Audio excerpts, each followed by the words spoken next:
Yeah, hi everyone. This is something we've been wanting to do for a while. With the popularity of the foam roller over the last few years, more and more of our walking and running population, the population that we work with a lot, are using this as a cross-training tool. It's become a very, very efficient form of stretching. You use this foam roller on a daily basis. It does need to be used every day. And specifically, if you're going to slack at all, you don't want to slack on the days that you're not exercising. So if you run on a Monday, Wednesday, Thursday, Saturday, you want to make sure you're getting that foam roller at least in on a Tuesday, Friday, Sunday. Very important concept.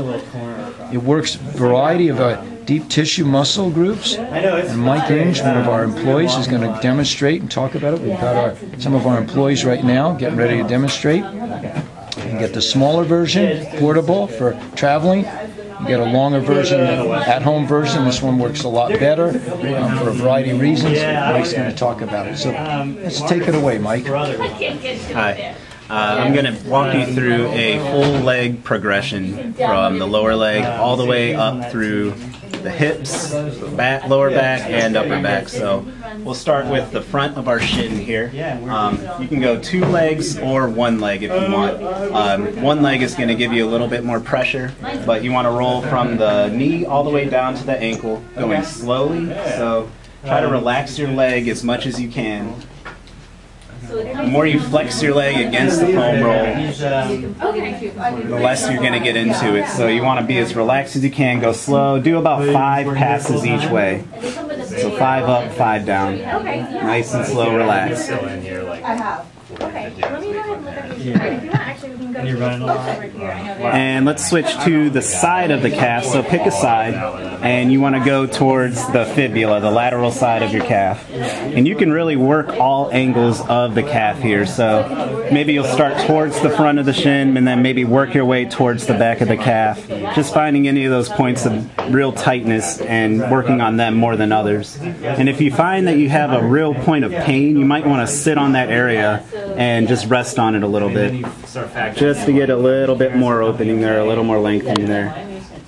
Mike, what is a good recommended amount of time to spend? Because you don't want to overdo it. It could be like just like a massage therapist or a physical therapist working on you. There's a kind of optimum period of time. I recommend 5 slow passes. So go as slow as you want. Don't do more than 5 each way. I think that's, you can make it as fast or slow as you want, but the slower you go, the better. But I wouldn't go more than 5 each way. So let's go to the back of the calf. So you're going to turn around with your back facing the ground. Start at your Achilles, work your way up to the back of the knee. Just be careful with the calf, because if you get to the back of the knee, you may hit a really sensitive area there. Try not to foam roll too hard on the back of the knee. So just approach the back of the knee. Go as far as you want up, and all the way down. And you can see how her legs are pretty much, as she goes over the foam roll, they're spreading out. She's really relaxed. Point the toes a little bit, make sure that everything's relaxed. Good. This is an area you want to be careful spending too much time on, right behind the knee itself. Yeah. And Chris, you can see he's doing 1 calf at a time. His calves aren't in that much pain, obviously, so he can get a little bit deeper. You may want to progress to that, or just practice a couple weeks on this with 2 legs before you go to 1. So let's move up to the area above the knee, the IT band first, running from the side of your hip, the iliac crest, all the way down the side of the leg, connecting at the outside of your knee. So you want to run along the whole length of the IT band. And once again, the more you flex against it, I can see Caroline's leg is a little straight, so she might want to bend her knee a little bit just to guard against flexing. You want to keep it as relaxed as possible. Go slow. Find any of those points of tightness. If you feel a really painful spot, just sit on it for a minute if you can.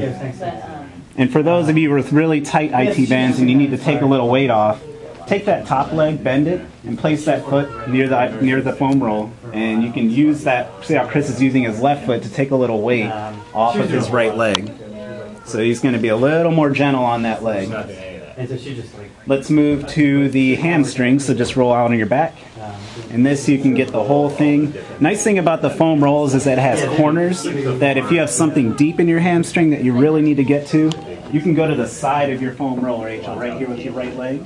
Yeah. And you can really get in between those muscles in the hamstring. Just try to relax your hamstring as much as you can. Flexing the quad is okay. Just try to really relax. Once again, go slow. Find any points of tightness and just sit on them. Yeah, it's the fact that kept the catheter and I know he charges the first time. And now roll over, face the ground on your stomach, and we're going to get into your quad. So there's two ways to foam roll on your quad. One with a straight leg here. And once again, you can do one leg at a time like Chris is doing, or two legs at a time like Caroline and Rachel. I knew she was like coordinating. I didn't know it was all right. And also the quad has obviously 4 muscles to it, and some need a little bit different positioning to get to them. So if you bend your knees, when you get to the top third of your quad up near the hip, you can feel it a little more. Bend them a little deeper there, about 90 degrees. Good. And when you find that spot, you'll feel it. It exposes a different part of your quad. So you want to do 5 passes with a straight leg and 5 passes with bent knees. And go ahead and sit on the foam roll. We're going to get into the hips and the glutes a little bit.